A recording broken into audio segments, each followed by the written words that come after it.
अस्सलाम वालेकुम and welcome to the channel. इस वीडियो लेक्चर में सेक्शन 12.3 को स्टार्ट करेंगे। सेक्शन स्टार्ट करने से पहले आप सबसे रिक्वेस्ट है कि चैनल को सब्सक्राइब करें और इसे लाइक करें।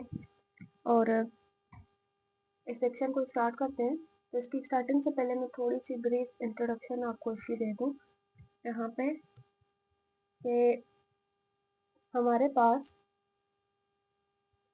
दो किस्म की कंडीशंस होती हैं। दो किस्म की कंडीशंस होती हैं।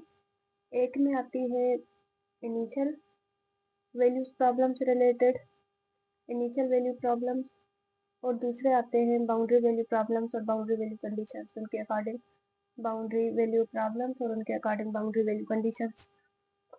ठीक है, तो इनिशियल वैल्यू प्रॉब्लम्स किस किस्म के, जैसे कि अगर मैं एक कंडीशन लिख दूँ यहाँ पे कि अगर हमारे पास है y dash of a which is equal to the a और दूसरी कंडीशन है y of a which is equal to the b। ठीक है, तो हम क्या चीज़ देख रहे होते हैं, हम देखते हैं कि इसमें यहाँ पे ये जो वैल्यू है ये सेम है या नहीं। अगर ये वैल्यू सेम है, यहाँ पे भी a है और इधर भी a है, तो इसको हम बोलते हैं इनिशियल वैल्यू प्रॉब्लम्स और इनिशियल वैल्यू कंडीशंस उसकी कंडीशन होती हैं। सिमिलरली अगर आ जाता है y dash of a which is equal to the a और यहाँ पे है y of b which is equal to the b, तो यहाँ पे देखें कि अब इधर जो कंडीशन में हमें गिवन है यहाँ पे a है और यहाँ पे b है, दोनों डिफरेंट है, तो ये बाउंड्री वैल्यू प्रॉब्लम्स होते हैं और ये बाउंड्री वैल्यू कंडीशंस होती हैं। उसके साथ साथ के कुछ टाइप्स होते हैं बाउंड्री वैल्यू प्रॉब्लम्स के, वो आगे भी हम देखेंगे, लेकिन मैं थोड़ा सा आपको बता दूं कि एक जो है हमारे पास हीट इक्वेशन होती है, एक वेव इक्वेशन होती है और उसके साथ साथ जो है हमारे पास लेप्लास इक्वेशन भी होती है। और ये सारी जो इक्वेशंस हैं ये पार्शियल डिफरेंशियल इक्वेशंस होती हैं, सारी की सारी पीडीज होती हैं। और पीडीज को जब हम सॉल्व करते हैं तो पीडीज को सॉल्व करने के लिए हमें कुछ डिफरेंट टाइप्स की कंडीशंस आती हैं, जैसे कि एक होती है Dirichlet conditions, Dirichlet boundary conditions. वो किस किस्म की कंडीशंस होती हैं कि अगर मैं कहूँ दैट वी हैव, इसमें क्या होता है हमारे पास एक फंक्शन है एफ ऑफ एक्स जो कि इक्वल है u of x in zero के, तो इसकी कंडीशन हमारे पास है u of zero t is equal to the a और दूसरी कंडीशन है u of a comma t is equal to the b। अब ये फंक्शन है और ये जो है वो इसकी कंडीशंस है। कंडीशंस जब विदाउट डेरिवेटिव होती है तो हम बोलते हैं कि ये डिरिचलेट कंडीशंस है। Similarly in other case function हमारे पास वही है और इसकी कंडीशन जो है वो ये कंडीशन है। अब कंडीशंस में डेरिवेटिव इन्वॉल्व हो जाता है तो हम कहते हैं कि ये न्यूमान कंडीशन है। ठीक है, तो डिरिचलेट में जो है डेरिवेटिव नहीं होता और न्यूमान कंडीशंस में डेरिवेटिव होता है। एक दूसरी कंडीशन होती है, इसको बोलते हैं रोबिन बाउंड्री कंडीशंस और इसको मिक्स्ड भी बोलते हैं बाउंड्री कंडीशन। इसमें क्या होता है कि फंक्शन हमारे पास अगेन वही है, इसमें एक जो है जैसे कि मैं यहाँ पे लिख लूँ u of zero t which is equal to the a और दूसरा कर देती हूँ u dash of a comma t is equal to the b। एक जो है वो विदाउट डेरिवेटिव होता है और एक जो है वो डेरिवेटिव के साथ होता है, तो इसको बोलते हैं रोबिन कंडीशन। ये था हल्का फुल्का इंट्रोडक्शन। उसके बाद आते हैं हीट इक्वेशन पे। तो हीट इक्वेशन हमारे पास अब यहाँ पे ये जो इक्वेशन गिवन है ना, इसको बोलते हैं हीट इक्वेशन। ठीक है, ये हमारे पास हीट इक्वेशन होती है और इसकी कंडीशंस को देखें, यहाँ पे भी डेरिवेटिव नहीं है और इधर भी डेरिवेटिव नहीं है। डेरिवेटिव इन्वॉल्व नहीं है मतलब कि हमारे पास जो यहाँ पे कंडीशंस गिवन है वो डिरिचलेट कंडीशंस गिवन है। ठीक है, लेकिन मैं इसका कंप्लीट सोल्यूशन भी दूंगी आपको। अभी सॉल्व करते हैं इसको और डिरिचलेट के साथ भी इसको सॉल्व करते हैं और न्यूमैन के साथ भी सॉल्व करते हैं ताकि आपको जो है वो बात सही तरह से समझ आ जाए। ओके, तो हीट इक्वेशन हमारे पास होती है, मेथड ऑलमोस्ट सेम है, बस इसमें क्या है कि पिछले वाले जो मेथड थे केसेस वाले जो हम कर चुके हैं 12.1 में, एक्स्ट्रा हमारे पास बस ये है कि यहाँ पे हमारे पास जो है वो कंडीशंस गिवन है, बाउंड्री कंडीशंस हमारे पास गिवन है, तो उनको पुट करके हमें जो है सोल्यूशन फाइंड करना है, बाकी कोई दूसरी बात नहीं है। हाँ, थोड़ी सी एक्सटेंशन आगे जाके होती है। ऑलमोस्ट 80% मेथड बिल्कुल सेम है। अगर आपकी इंटीग्रेशन स्ट्रॉन्ग है, चैप्टर नंबर 11 आपने सही तरह से किया है, तो ये चीज़ें आपको समझ आ जाएंगी। और चैप्टर नंबर 12 की स्टार्टिंग वाली जो एक्सरसाइज है उसको भी सही तरह से देखा है, तो फिर तो कोई मुश्किल वाली बात नहीं है। ये हीट इक्वेशन आपको आराम से समझ आ जाएगी। तो हीट इक्वेशन हमारे पास इस टाइप की इक्वेशन होती है, जिसको मैंने इधर भी आपको दिखाई, ये बुक में हमारे पास गिवन है। हीट इक्वेशन मैंने वही एज इट इज लिख दी, और मैं इसको फर्स्ट सॉल्व करूंगी डिरिचलेट कंडीशंस के साथ, और उसके बाद इसको करेंगे न्यूमैन कंडीशंस के साथ। तो यहाँ पे ये हमारे पास हीट इक्वेशन है। देखें कि ये जो हीट इक्वेशन है, वो जो फंक्शन है हमारे पास एक्स में है, एक्स और टी में फंक्शन है, तो हमने लिख दिया u which is function of x t, और उसके बाद उसकी कंडीशंस पे चले जाते हैं। अब ये मेथड है कि इन कंडीशंस से, ये दो कंडीशंस जो है ना, इन दो कंडीशंस से किस तरीके से हमें अपने मतलब की कंडीशन निकालनी है। तो उसके लिए हम क्या करते हैं, स्टार्टिंग वाली जो कंडीशन थी वो ले ली। अब इसको आप x की जगह पे 0 पुट कर रहे हो, t की जगह पे आपने कुछ भी नहीं करना, वो एज इट इज रहेगा। तो यहाँ पे ऊपर वाली कंडीशन में x की जगह पे हमने 0 पुट कर दिया, तो यहाँ पे क्या आ गया, x of 0 t of t। तो यहाँ पे ये 0 के इक्वल था, और x of 0 and t of t, तो यहाँ से t ऑफ t में तो कोई डिफरेंस नहीं आ रहा, x ऑफ 0 ही नहीं आ रहा है। तो यहाँ से जो हमारे पास कंडीशन निकल रही है वो कंडीशन है x of 0 which is equal to the 0। Similarly अब इस कंडीशन को देखें, तो हमने क्या किया कि इस इक्वेशन में इस कंडीशन को पुट कर लिया, u of L T which is equal to the x of L and t of t। इसको पुट करने के बाद देखते हैं कि t ऑफ t में तो कोई डिफरेंस नहीं आ रहा, लेकिन जो x वाली कंडीशन थी x ऑफ x में, उसमें अब यहाँ पे जो हमारे पास वैल्यू है वो एल आ गई है, तो हम यहाँ पे लिख देंगे कि x of L which is equal to the 0। दोनों ही कंडीशन आ गई जो हमें रिक्वायर्ड थी। तो अब हमें क्या करना है कि इसका सोल्यूशन करना है। सोल्यूशन के लिए मेथड वही है, हम लिख देते हैं let u which is a function of x t, और ये इक्वल है x of x and t of t के। इसको आप इस तरीके से भी लिख सकते हो that it is a product solution. Product solution क्यों, क्योंकि यहाँ पे ये चीज़ हमने वैसे ही प्रोडक्ट में लिखी हुई है, तो इसको प्रोडक्ट सोल्यूशन भी बोलते हैं। अब इस इक्वेशन हमारे पास गिवन थी उसको देखें, तो वहाँ पे हमारे पास था double derivative with respect to the x, साथ के था double derivative with respect to the x, तो ये हो जाएगा x double derivative t which is equal to the x same t dash. सही है। इसको हम डिवाइड कर रहे हैं, यहाँ पे डिवाइड कर रहे हैं इसको एक्स टी के साथ। इसको एक्स टी के साथ डिवाइड करेंगे तो यहाँ पे आ जाएगा एक्स डबल डैश। अब मैं थोड़ा सा डायरेक्ट करूंगी क्योंकि ये चीजें आप लोग करके आए हो। इसको एक्स टी के साथ डिवाइड किया तो के में कैंसिल, टी में कैंसिल, तो हमारे पास बच रहा है यहाँ पे x double dash over x which is equal to the, और अब इस वाले टर्म को एक्स टी के साथ डिवाइड करेंगे तो यहाँ पे आ जाएगा हमारे पास, अब एक्स एक्स में कैंसिल, तो इधर हमारे पास बच रहा है टी डैश, और साथ यहाँ पे के भी है और टी। ठीक है। तो इतना करने के बाद हम यहाँ पे कर देते हैं let's say this is equal to the negative of lambda, और लेमडा जो है वो कांस्टेंट है, इसको इसके इक्वल कर दिया, और यहाँ पे हम लिख देंगे x double dash over x which is equal to the negative lambda, और negative lambda t dash over k t के साथ भी आ जाएगी। उसके बाद हम इक्वेशन बना लेते हैं। इक्वेशन किस तरीके से हम करते हैं कि बाय क्रॉस मल्टीप्लीकेशन कर देते हैं इसकी। ठीक है, इसकी बाय क्रॉस मल्टीप्लीकेशन कर रहे हैं एक्स डबल डैश, ये लेमडा उस साइड पे जाके ये पॉजिटिव में बन जाएगा which is equal to the 0। Similarly इसको करेंगे सो टी डैश, और ये नेगेटिव वाला इस साइड पे आके ये भी पॉजिटिव में बन जाएगा which is equal to the 0। अब ये इक्वेशन नंबर 1 है और ये इक्वेशन नंबर 2 है। तो कंडीशंस हमारे पास गिवन थी,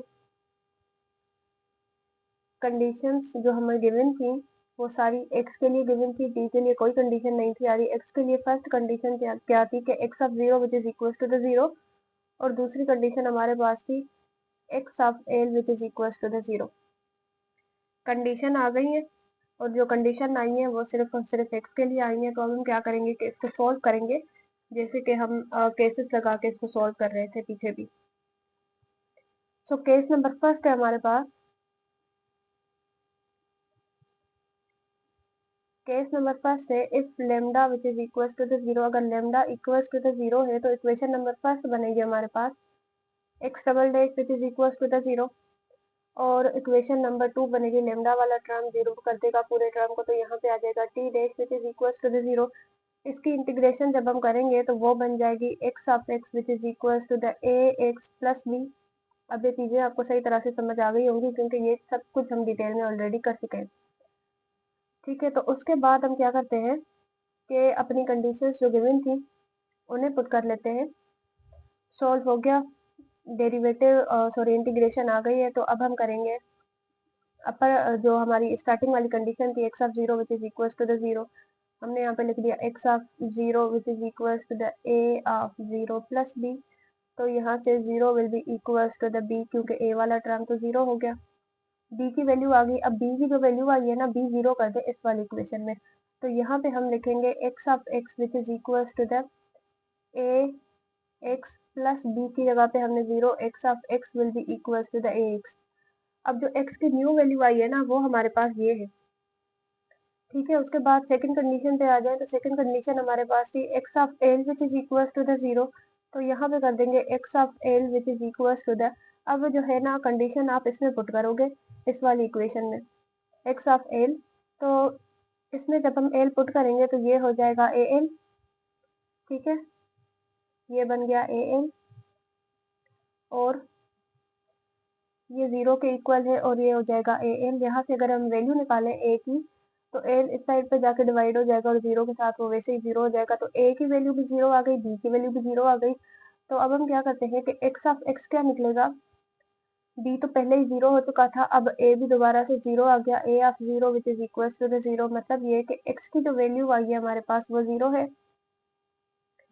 एक्स की वैल्यू जीरो है। जब एक्स की वैल्यू जीरो है और जो हम ऊपर फंक्शन ले रहे थे वो प्रोडक्ट में था u of x T which is equal to the x of x and T of T, तो वो फंक्शन तो प्रोडक्ट में था, टी की जो भी वैल्यू आएगी तो वो वैसे ही मल्टीप्लाई हो जाएंगे तो जीरो ही आ जाएगा, मीन्स के ट्रिवियल सोल्यूशन आ जाएगा। लेकिन फिर भी आपने इसको सॉल्व करना है, तो इसकी जब हम इंटीग्रेशन करेंगे तो यहाँ पे इसकी इंटीग्रेशन बन जाएगी T of T which is equal to the, let's see कोई भी, यहाँ पे मैंने कांस्टेंट ले लिया, सी ए बी हम यूज कर चुके हैं, सो मैंने सी ले लिया। इसकी इंटीग्रेशन ये बनेगी, तो हम यहाँ पे लिख देते हैं देन,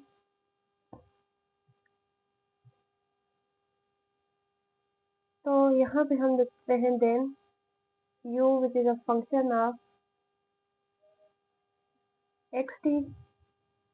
एक्स जो है वो जीरो है और टी हमारे पास सी आया है, तो ये जीरो बन जाएगा, मतलब ये कि ये ट्रिवियल सोल्यूशन बन जाएगा। फर्स्ट केस में तो हमारे पास ट्रिवियल सोल्यूशन आ गया। ठीक है, सेकंड केस पे चले जाते हैं।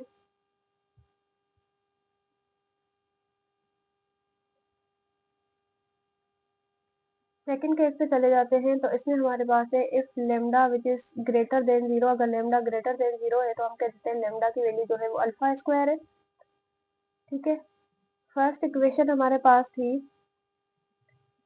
X double dash minus, minus था प्लस था, x double dash plus lambda x which is equal to the zero, और सेकंड इक्वेशन हमारे पास है T dash plus k lambda T which is equal to the zero. Lambda की value put करें तो ये हो जाएगा x double dash plus alpha square x which is equal to the zero. ठीक है, और बल्कि पहले जो है मैं आपको इसका दूसरा केस करवा देती हूँ ताकि आपको बात जो है सही तरह से समझ आ जाए। ठीक है, इसको मैं इधर ही थोड़ी देर के लिए छोड़ देती हूँ और इसका पहले ये वाला केस करवा लेती हूँ। आप जब ये केस करोगे तब आपको बात जो है वो सही तरह से समझ आ जाएगी। Second case, case number second इसको बोलते हैं और इसको थर्ड कर लेंगे बाद में, सही है। तो केस नंबर सेकंड हम इसको कह देते हैं, और केस नंबर सेकंड में क्या है, इफ जो लेमडा है वो हमारे पास पहले उसमें ग्रेटर देन तो उसमें लेसर देन 0 कर देते हैं, और लेमडा की वैल्यू हम ले लेते हैं कि ये नेगेटिव अल्फा स्क्वायर है। ठीक है, लेमडा की वैल्यू हमने ले ली negative alpha square. So equation first हमारे पास थी, इस इक्वेशन में था x double dash plus lambda x which is equal to the 0, और यहाँ पे सेकेंड इक्वेशन है जो कि है T dash plus k lambda T which is equal to the 0। Value put करें लेमडा की तो ये बन जाएगा T double dash minus alpha square which is equal to the 0। Characteristic equation बनाएंगे तो ये बनेगी m square minus alpha square which is equal to the 0। So m square will be equal to the alpha square. ठीक है, M की value निकालेंगे तो वो बन जाएगी प्लस माइनस अल्फा। तो इसकी इक्वेशन कंस्ट्रक्ट करेंगे रियल एंड डिस्टिंक्ट रूट, तो वो बन जाएगी a exponential of alpha x plus b exponential of negative alpha x. अब जो है जब x की वैल्यू आ गई है तो कंडीशंस पुट करें जिस तरीके से हम केस नंबर फर्स्ट में करके आए थे। तो स्टार्टिंग वाली कंडीशन हमारे पास थी, first condition x of 0 which is equal to the 0, तो ये बन जाएगी x of 0 which is equal to the a exponential of alpha 0 plus b exponential of negative alpha 0।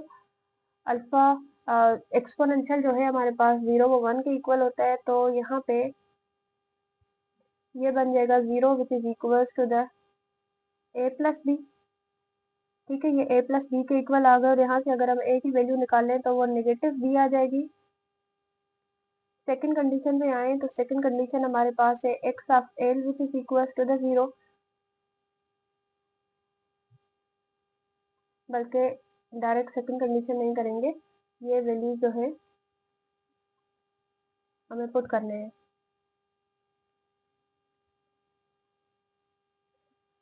Okay, तो x की वैल्यूज क्या आई है, x हमारे पास इसके इक्वल है। अब हम क्या करते हैं कि या तो अब बल्कि ऐसे कर लेते हैं कि हम जो है वो x ऑफ x की जगह पे x of x will be equal to the a को वैसे ही रहने दे a exponential of alpha x, और b की जगह पे हम यहाँ पे ले लेते हैं, b की जगह पे हम a को पुट कर लेते हैं, और यहाँ से अगर हम a की वैल्यू निकालेंगे मतलब कि b पॉजिटिव करना चाहें तो वो किस तरीके से होगा, b will be equal to the negative of a। तो यही चीज मैं बता रही थी, तो यहाँ पे इसको हम लिखेंगे a exponential of negative x। ठीक है, अब ये इसके इक्वल आ गया। अब हमें दूसरी जो है कंडीशन उसको करना है, तो दूसरी कंडीशन के लिए हम क्या करते हैं कि दूसरी कंडीशन हमारे पास है x of l which is equal to the 0। अगर ये इसके इक्वल है तो हम यहाँ पे लिखेंगे इसको x of l which is equal to the 0। अब ये जो कंडीशन है ना, ये इसमें पुट करनी है जो न्यू x की वैल्यू आई है, x of l which is equal to the a exponential of alpha l minus a exponential of negative alpha l। ठीक है, तो यहाँ पे ये 0 के इक्वल बन जाएगा, और ये हो जाएगा a exponential of alpha l minus a exponential of alpha l। और यहाँ से अगर हम a को कॉमन निकाल लें, ठीक है, this is 0 which is equal to the, यहाँ से अगर हम a को कॉमन निकाल लें तो ये बनेगा a sorry exponential of alpha l minus exponential की पावर नेगेटिव अल्फा l। और यहाँ से हम क्या करते हैं कि ये जो है वो जो भी इक्वेशन अब हमारे पास ये वाला टर्म जो भी मिला है, ये 0 कब बनेगा, या तो हमारे पास a0 हो या ये जो एक्सपोनेंशियल वाला टर्म है वो 0 हो। अब हम जानते हैं कि एक्सपोनेंशियल 0 भी 0 नहीं होता। क्या चीज, कि जो एक्सपोनेंशियल ऑफ 0 होता है वो भी 1 के इक्वल होता है, मतलब ये कि एक्सपोनेंशियल तो 0 होता ही नहीं। तो हम यहाँ पे लिख देंगे S exponential alpha l minus exponential of power negative alpha l can not be 0।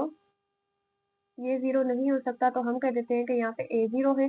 अगर a 0 है तो हम स्टार्टिंग में कंडीशन करके आए थे, उसमें क्या था कि a which is equal to the negative of b। अगर a ही 0 बन गया तो यहाँ पे b भी 0 बन जाएगा, और अगर a और b दोनों 0 बन गए हैं तो हमारे पास जो x है वो भी कम्प्लीटली 0 बन जाएगी। x क्या था? x हमारे पास थी x of x which was, हाँ, ये हमारे पास x थी, और a और b दोनों ही अगर 0 हैं तो ये पूरी जो x वाली टर्म है वही 0 बन जाएगी। और मैंने ये चीज़ अभी भी केस नंबर फर्स्ट में आपको बताई कि अगर x 0 हो जाता है क्योंकि वो प्रोडक्ट में पड़े हुए हैं, तो t की जो भी वैल्यू आएगी वो भी 0 ही बन जाएगी, मीन्स अगेन ट्रिवियल सोल्यूशन हो जाएगा। तो इसी तरीके से ये वाला भी जो हमारा केस है वो भी ट्रिवियल बन गया। अब इसका जो t वाला टर्म है मैं इसको सॉल्व नहीं कर रही, या बल्कि कर लेते हैं, एक जो है वो डिटेल में कर लेते हैं। तो इसको करते हैं, ये हमारे पास है टी डैश माइनस के, क्योंकि अल्फा की वैल्यू हमारे पास माइनस में है ना, तो ये माइनस हो जाएगा T dash which is equal to the 0, और यहाँ से T dash which is equal to the alpha square के टी। इस वाले टर्म को मैंने इस साइड पे शिफ्ट कर लिया, तो ये यहाँ पे बन जाएगा, इसको के साथ टी के साथ डिवाइड करें तो ये बन जाएगा T dash over T which is equal to the alpha square K, और टी में यहाँ पे कैंसिल हो जाएगा, और इसके साथ जो है वो यहाँ पे इंटीग्रेशन भी कर दें, इसकी यहाँ पे इंटीग्रेशन भी कर देते हैं, T dash over T D T which is equal to the alpha square K D T. जब हम इसकी इंटीग्रेशन करेंगे तो यहाँ पे क्या होगा, लॉग, और लॉग आएगा, फिर एक्सपोनेंशियल फंक्शन अप्लाई करेंगे, तो मैं डायरेक्ट लिख देती हूँ। तो यहाँ पे t की वैल्यू जो आएगी वो आएगी c1, लेट से मैंने कोई दूसरा यहाँ पे आप इसको a1 और b1 कर लीजिएगा, और इधर हम c1 ले लेते हैं, तो ये होगा c1 एक्सपोनेंशियल ऑफ, इसकी एक्सपोनेंशियल बन जाएगी अल्फा स्क्वायर, ठीक है, अल्फा स्क्वायर, और यहाँ पे आ जाएगा के टी, सही है। तो ये जो है वो t की वैल्यूज आ गई हैं। तो जब हम लिखेंगे इसका फाइनल सोल्यूशन लिखेंगे, तो सोल्यूशन इसका है u of x T which is equal to the x of x and t of t, product solution of x and t। अब x की वैल्यू 0 है और t की वैल्यू जो आई है वो है c1 exponential of alpha square के टी, तो इसके साथ ही 0 हो जाएगा। अगर ये 0 बन गया मीन्स कि ये ट्रिवियल सोल्यूशन है, ठीक है। केस नंबर 2 भी हमारे पास ट्रिवियल सोल्यूशन बन गया, और कर गया, हाँ, इसको हम कर देते हैं कि ये केस नंबर 3 है, और केस नंबर 3 ले लेते हैं, if lambda is greater than 0। अगर लेमडा ग्रेटर देन 0 है तो ये किसके इक्वल होगा, अल्फा स्क्वायर के इक्वल है, और अगर ये अल्फा स्क्वायर के इक्वल है तो इक्वेशन नंबर फर्स्ट और इक्वेशन नंबर सेकंड में हम इसके वैल्यूज लिख देते हैं। तो उसके बाद इसकी कैरेक्टरिस्टिक इक्वेशन बना रही हूँ जो कि है alpha sorry M square minus alpha square which is equal to the 0, M square which is equal to the alpha square, M will be equal to the, ये हमारे पास प्लस में, ये इधर माइनस में हो जाएगा, और ये हो जाएगा प्लस माइनस अल्फा आयोटा, ठीक है। कॉम्प्लेक्स रूट्स हैं तो ये बन जाएगा x of x which is equal to the a cos alpha x, ठीक है, a cos alpha x plus b sine alpha x। अब जब हमारे पास x की वैल्यूज आ गई है तो हम कंडीशन यहाँ पे पुट करेंगे। फर्स्ट कंडीशन थी x of 0 which is equal to the 0, तो ये बन जाएगा x of 0 which is equal to the a cos alpha 0 plus b sine alpha 0, और ये बन जाएगा 0 will be equal to the, अब साइन 0 0 होता है और cos 0 जो है वो 1 के इक्वल होता है, तो इस वजह से यहाँ से a की वैल्यू निकल के आएगी जो कि है 0। अब दूसरी कंडीशन नहीं, इसमें जो है वो पुट करेंगे, बन जाएगा x of 0 which is equal to the, a हमारे पास 0 है तो a 0 हो जाएगी, तो यहाँ से b वाला टर्म सिर्फ बचेगा, b हमारे पास है साइन अल्फा x, ठीक है। अब न्यू जो x की वैल्यू है वो ये है, इसमें आप सेकंड कंडीशन जो इसकी थी x की, x of l which is equal to the 0 put करें, x of l will be equal to the b sine alpha l, और ये है 0 के इक्वल, तो यहाँ से आ जाएगा b साइन अल्फा l। ठीक है, b साइन अल्फा l।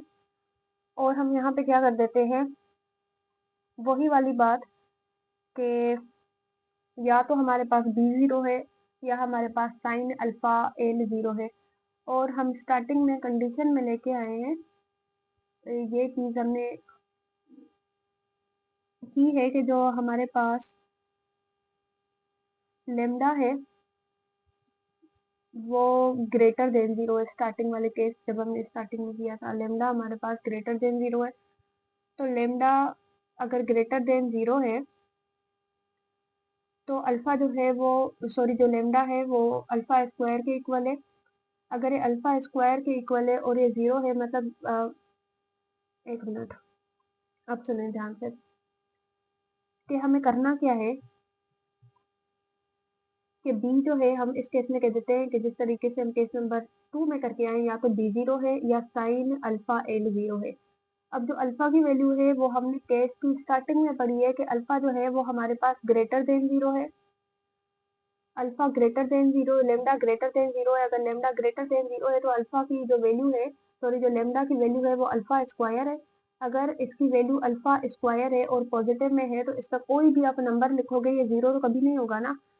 तो मतलब ये कि greater than 0, greater than 0 is 1 2 3।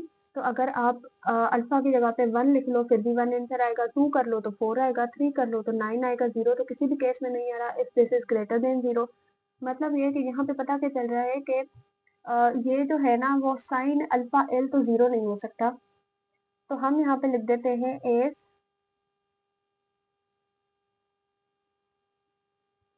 Sine alpha L can not be 0। अगर ये 0 नहीं हो सकता तो फिर हम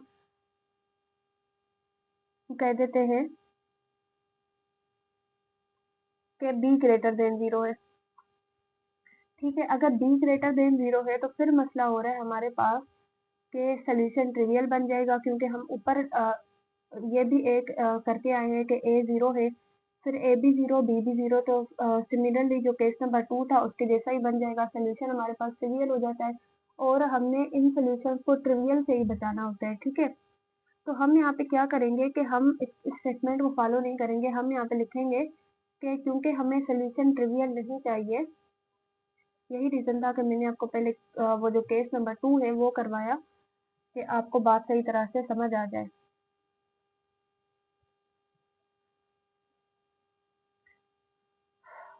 ठीक है, तो हम यहाँ पे लिखेंगे कि क्योंकि आप स्टेटमेंट दे दीजिएगा as we want non trivial solution. अगर हमें नॉन ट्रिवियल सोल्यूशन चाहिए तो फिर हम कह देते हैं कि जो बी है वो 0 नहीं होना चाहिए। तो हम क्या कह देते हैं, अगर बी 0 नहीं होना चाहिए तो हम साइन अल्फा एल को 0 के इक्वल कर लेते हैं। ठीक है, साइन अल्फा एल को 0 कर लिया। तो यहाँ पे अगर हम अल्फा की वैल्यू निकालना चाहें तो वो बनेगी sine inverse which is equal to the alpha L, और साइन इनवर्स जो है वो एन पाई के इक्वल होता है, और ये हो जाएगा अल्फा एल। यहाँ से अगर हम अल्फा की वैल्यू निकालेंगे तो ये बन जाएगी N pi over L which is equal to the alpha. ठीक है, यहाँ से हमने अल्फा की वैल्यू निकाल ली। तो अब हमने क्या करना है कि ये जो एक्स ऑफ एक्स आया था ना, ये स्टार्टिंग वाला जो न्यू हमारे पास एक्स ऑफ एक्स आया है ए 0 पुट करने के बाद, तो इसमें हमने अल्फा की जगह पे अब जो न्यू हमारे पास अल्फा की वैल्यू आई है उसको सिंपली पुट कर देना है। तो हम यहाँ पे लिखेंगे x of x which is equal to the B sine N pi over L which is equal to the X. अब क्या हुआ कि हमारे पास जो अल्फा है उसकी भी वैल्यू हमारे पास 0 नहीं आई। हमने साइन अल्फा एल को 0 कर दिया और वहां से हमने अल्फा की वैल्यू निकाल ली। ठीक है, अल्फा भी 0 नहीं आई और सोल्यूशन जो है वो ट्रिवियल होने से भी बच गया। तो इस तरीके से आपने इनको करना होता है। अब यहाँ पे स्टार्टिंग वाली तो हमारे पास वैल्यूज आ गई है, इसको तो हम पिछले केस में भी कर चुके हैं कि ये 0 नहीं हो रहा। ठीक है, तो इसको हम अब करेंगे, टी वाले को सोल्व करते हैं। तो ये हमारे पास बनेगा टी डैश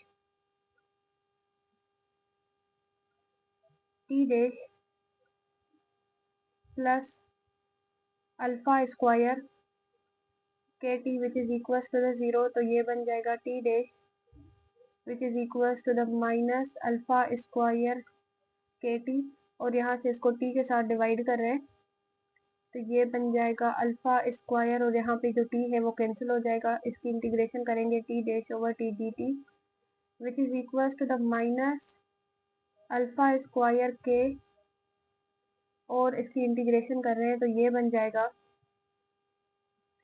ये हमारे पास बन जाएगा log of T which is equal to the minus alpha square के टी प्लस सी टू।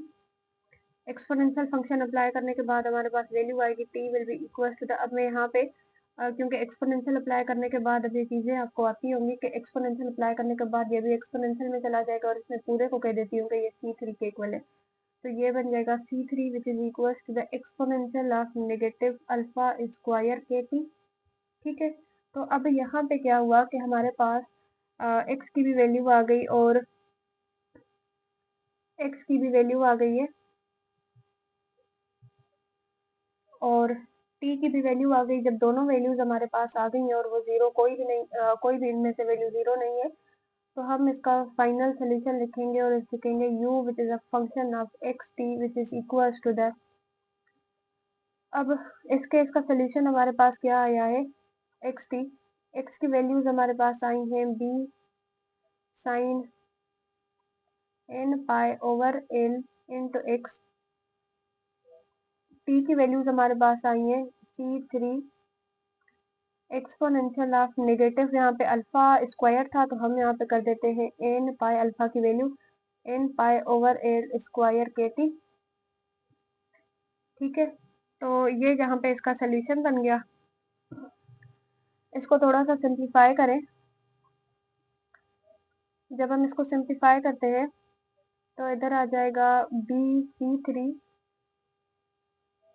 और यहाँ है sine n pi over L into x exponential of n pi over L square के T, और यहाँ पे ये जो टर्म है ना, इसको मैं कह देती हूँ कि ये ए एन के इक्वल है। अगर ये ए एन के इक्वल है तो हम लिखेंगे ए एन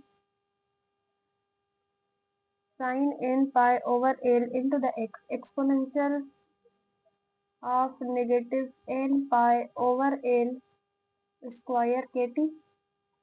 ठीक है, अब ये जो है वो इस केस का सोल्यूशन आ गया, तो हमने कंबाइन कर लेना है पूरे केसेस को। ठीक है, तो अब इधर कह देते हैं नाउ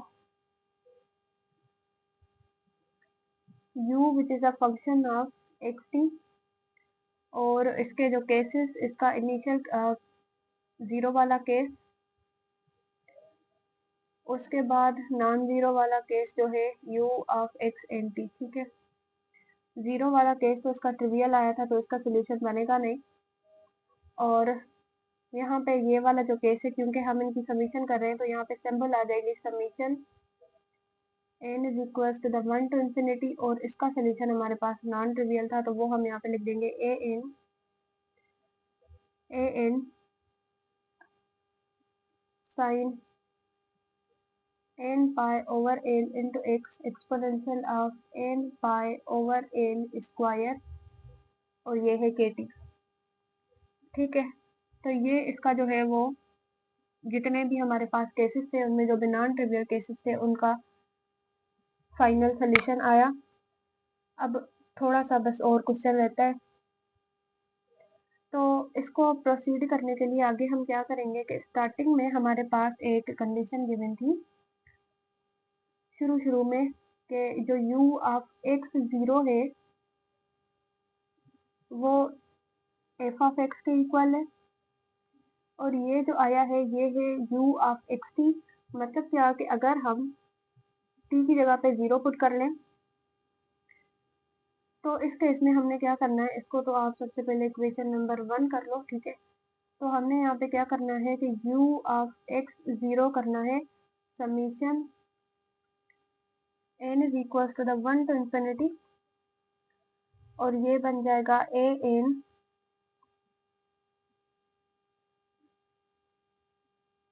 ये हमारे पास बन जाएगा a n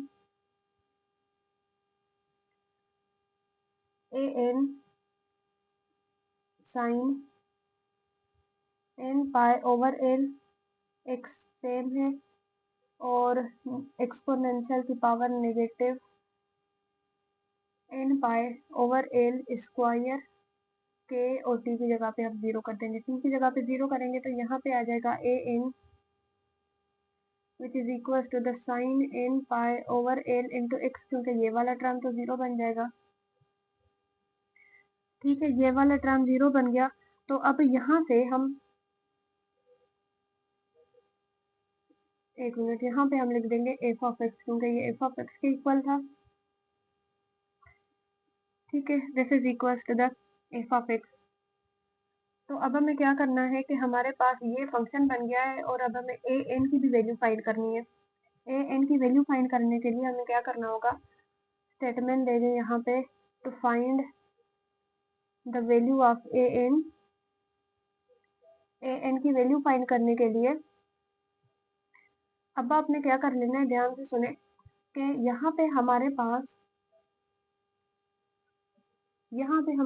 है साइन एन पाई ओवर एन इंटू एक्स, ठीक है। अब हमें इसके साथ मल्टीप्लाई करना है, इसके जैसा सेम ही टर्म, लेकिन कंफ्यूजन ना हो इस वजह से हम यहाँ पे n की जगह पे n कर लेंगे, और ये भी याद रखें कि जबकि ये जो m और n है ये इक्वल होंगे, सही है। तो हम यहाँ पे स्टेटमेंट दे देते हैं multiply sine m pi over l both side and integrate, और इसको इंटीग्रेट कर देंगे where m and n are equal,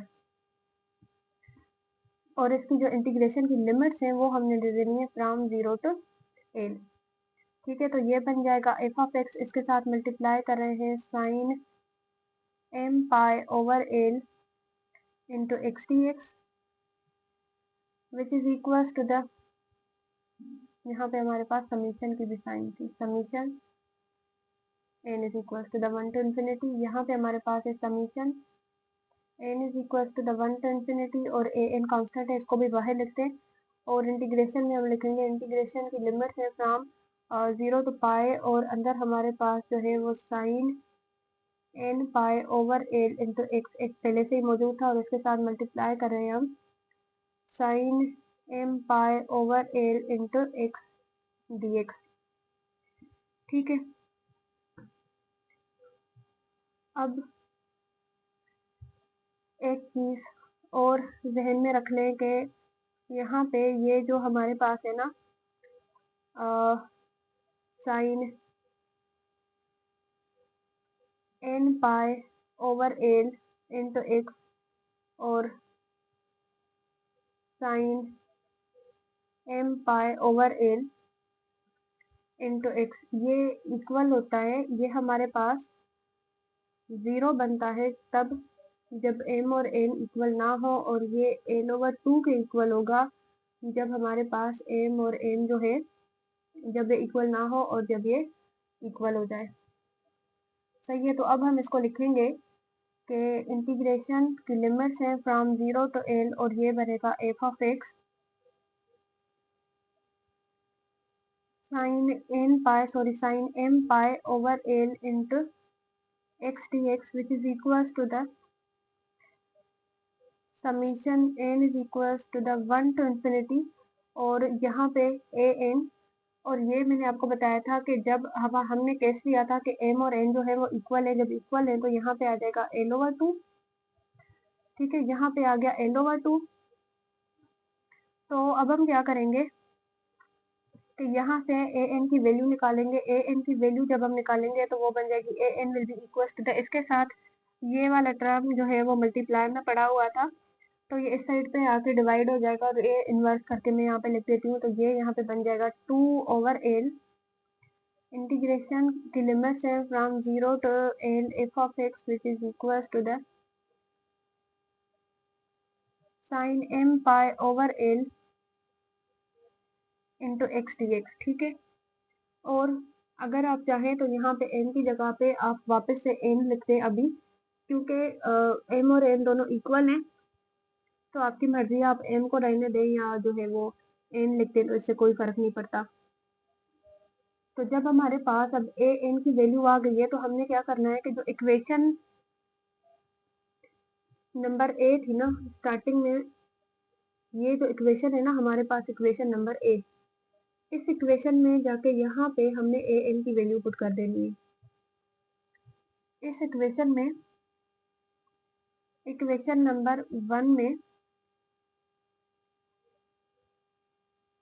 put in 1, equation number 1 में हमने ये वैल्यू पुट कर देनी है, तो ये बन जाएगी u of x T which is equal to the 2/l summation n is equal to the 1 to infinity, यहाँ पे a की वैल्यू लिखते हैं जो कि है हमारे पास 2/l को हम बाहर लिख चुके हैं, और यहाँ पे हमारे पास है f of x साइन। अब मैं इधर जो है वो m और n क्योंकि इक्वल है, तो मैं यहाँ पे इसको n कर लेती हूँ, क्योंकि हमने शुरू से क्वेश्चन में n ही लिया था। Sine n pi over l into x D X, इसकी वैल्यू लिख ली, और उसके साथ ऊपर हमारे पास था sine n pi over l into x, और उसके साथ एक्सपोनेंशियल में हमारे पास इसकी पावर थी k of n pi over l square t। तो ये जो है वो हीट इक्वेशन है हमारे पास डिरिचलेट कंडीशंस में, हीट इक्वेशन है डिरिचलेट कंडीशंस में। और अगर आप यहाँ पे देखोगे तो ये ही इसका प्रूफ है जो कि हमने किया है, और आगे इसके कुछ केसेस गिवन है कि हमारे पास इसकी वैल्यूज जो है वो 100 और पाई वगैरह गिवन है, तो ये जब एक्सरसाइज में क्वेश्चन आएंगे तो करेंगे। बाकी इतना सा प्रूफ मैंने डिरिचलेट में आपको करवा दिया, सही है। तो अब हम करते हैं इसका क्वेश्चन नंबर 1 और क्वेश्चन नंबर 2, और इंशाल्लाह जो है इसके नेक्स्ट लेक्चर में हीट इक्वेशन हम करेंगे। डिरिचलेट में अभी की है, तो न्यूमान कंडीशंस में भी मैं वो आपको करवाऊंगी। मेथड ऑलमोस्ट सेम है, बस उसमें जो है थोड़ी सी कंडीशंस हमारे पास डिफरेंट हो जाएंगी, तो इसको आप सही तरह से समझें। और कहीं अगर बात समझ नहीं आती तो आप कमेंट करके मुझसे पूछ सकते हैं।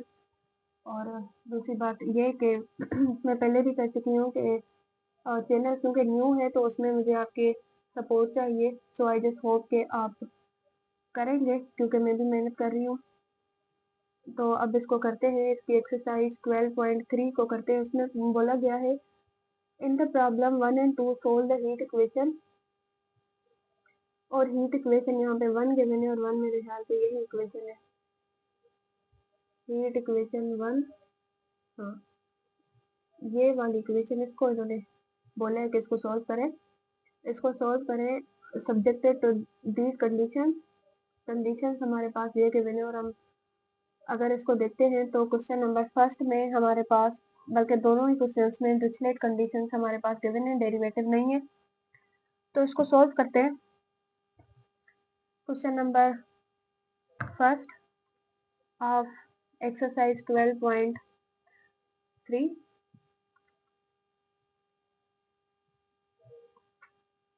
ओके।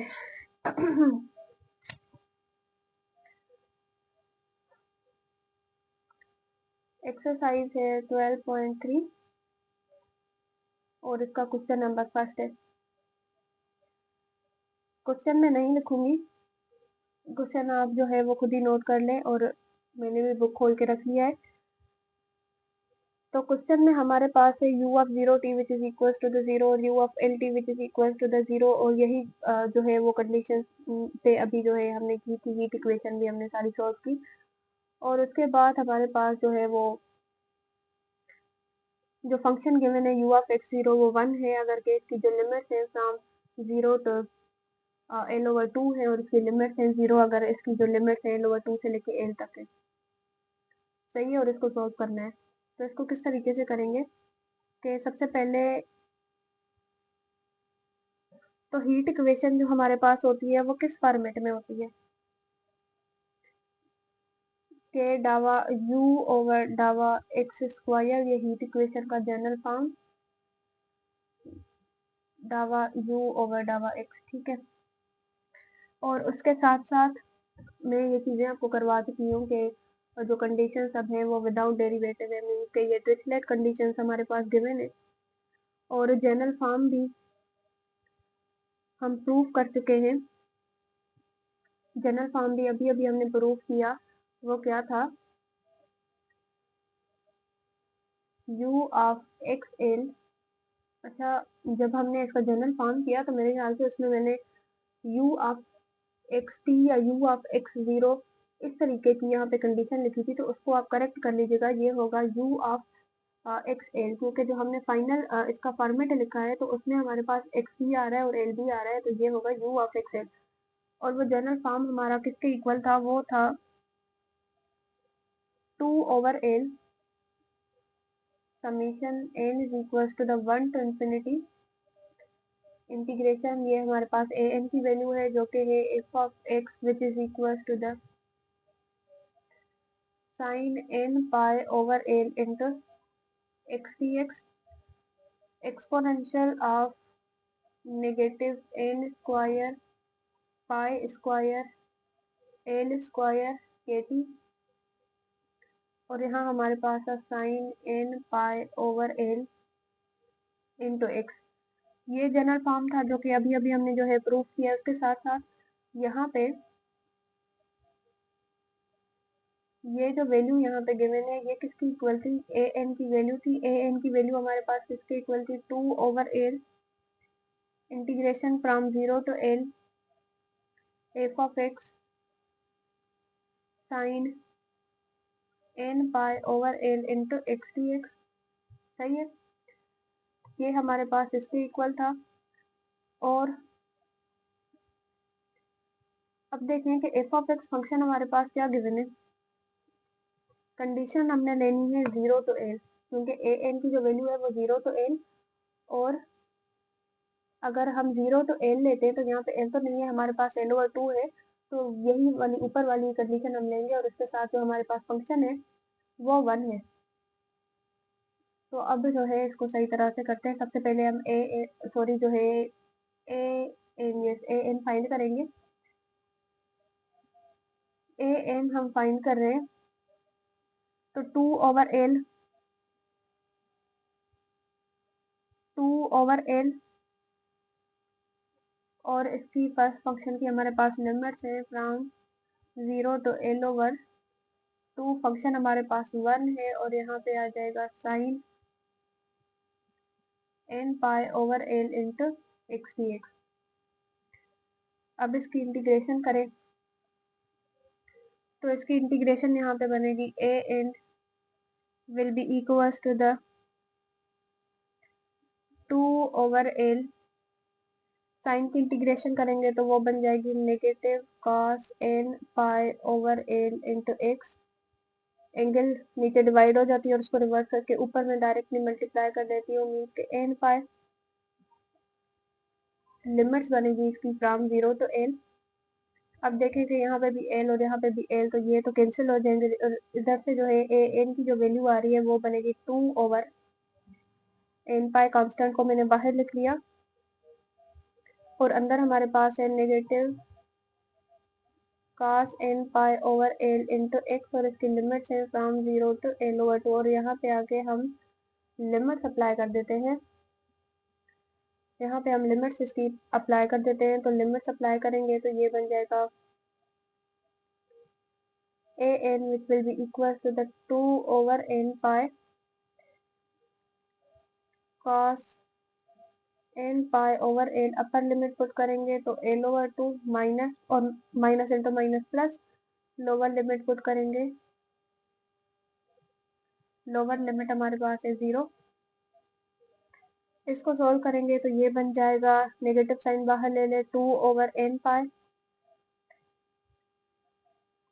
एल एल में कैंसिल, और यहाँ पे आ जाएगा cos n pi over 2 plus 1, क्योंकि cos 0 1 के इक्वल होता है। ठीक है, तो अब हम क्या करते हैं, अगर ये माइनस साइन में अंदर ही यहाँ पे रहने दूं तो इसको इस तरीके से फिर सोल्व कर सकते हैं कि हम माइनस साइन यहाँ से कॉमन ले लेंगे, तो ये हो जाएगा 2/n pi 1 minus cos n pi over 2, ये हमारे पास आएगी a n की वैल्यू। ठीक है, ये a n की वैल्यू आएगी। जब हमें a n की वैल्यू आ गई है तो हमने क्या करना है कि सिंपली जो हमारे पास फंक्शन था उसमें हमने पुट कर देनी है। फंक्शन हमारे पास क्या था, फंक्शन हमारे पास था u of xt which is equals to the summation n is equals to the 1 to infinity a n sin n pi over l into x exponential of negative n square pi square l square kt। तो यहाँ पे हमारे पास a n की value आ गई है, तो हम a n की जगह पे उसकी वैल्यू पुट कर देंगे 2/n pi 1 minus cos n pi over 2 cos n pi over 2, और ये बन जाएगा साइन, ये बन जाएगा sine n pi over l into x exponential of negative n square pi square l square into K T. ये हमारे पास सोल्यूशन है क्वेश्चन नंबर 1 का। उसके बाद क्वेश्चन नंबर 2 पे चलते हैं। तो क्वेश्चन नंबर 2 में बिल्कुल वही हमारे पास कंडीशन गिवन है, डिरिचलेट कंडीशन है, और इसमें डिफरेंस क्या है कि फंक्शन चेंज है। ठीक है, क्वेश्चन नंबर 2 में हमारे पास फंक्शन चेंज है। तो क्वेश्चन नंबर 2 को करते हैं। क्वेश्चन नंबर 2 में कंडीशंस तो सेम है। फंक्शन हमारे पास है u of 0 which is equal to the x l minus X. ठीक है, तो हमें a n की वैल्यू फाइंड करनी होती है। a n होता है 2/l, इसकी कंडीशंस होंगी फ्रॉम 0 टू l। ठीक है, कंडीशंस होंगी फ्रॉम 0 टू l, और यहाँ पे हम f ऑफ x लिख रहे होते हैं। तो f ऑफ x की वैल्यू हमारे पास है x l माइनस एक्स। ठीक है, और यहाँ पे है sine n pi over l into x D X. अगर हम इसको सॉल्व करें तो ये इस तरीके से भी हो सकता है कि 2/l integration from 0 to l, इसको इसके साथ मल्टीप्लाई करें, इसको इसके साथ मल्टीप्लाई करें, तो ये हो जाएगा x l sine n pi over l into x D x, और minus 2/l integration from 0 to l, और ये बन जाएगा एक्स स्क्वायर, ये यहाँ पे बन जाएगा x square sine n pi over l into x D एक्स। अब सिंपल इंटीग्रेशन है, चैप्टर नंबर 11 से इंटीग्रेशन हम करके आए। अगर आपने सारे ही लेक्चर सुने हैं तो अब इंटीग्रेशन तो कोई बड़ी बात नहीं होगी, चाहे वो इंटीग्रेशन आपको इंटीग्रेशन बाय पार्ट्स आ रही हो, डबल टाइम्स आ रही है, ट्रिपल टाइम्स आ रही है, ये सारी चीजें हम कर चुके हैं। तो मेरे ख्याल से अब तो कोई इंटीग्रेशन में मसला नहीं होगा। सोल्यूशन की मैंने हिंट दे दी है, सिंपली आपने इसकी इंटीग्रेशन सॉल्व करनी है। इंटीग्रेशन सॉल्व करेंगे तो आपके पास ए एन की वैल्यू आ जाएगी। जो भी ए एन की वैल्यू आ रही है तो आपने जाके जिस तरीके से क्वेश्चन नंबर फर्स्ट में हमने इस जगह पे ए एन की वैल्यू पुट करके इसका सोल्यूशन दे दिया, सिंपली इसी तरीके से आपने क्वेश्चन नंबर 2 का भी कर देना है। Thank you so much and अल्लाह हाफिज़।